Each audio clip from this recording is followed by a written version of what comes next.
Reitero nuestra gratitud a su trabajo diario que reafirma su compromiso con la CNG. En este Congreso ha encontrado usted unidad y claridad de propósitos.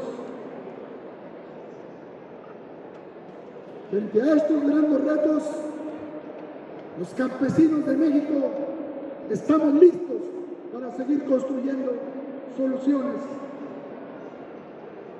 ¿Estamos listos, compañeros cenecistas de México? Pues el campo, como dice nuestro lema, es la fortaleza de México. ¡Que viva la CNC! ¡Que viva el presidente Enrique Peña Nieto!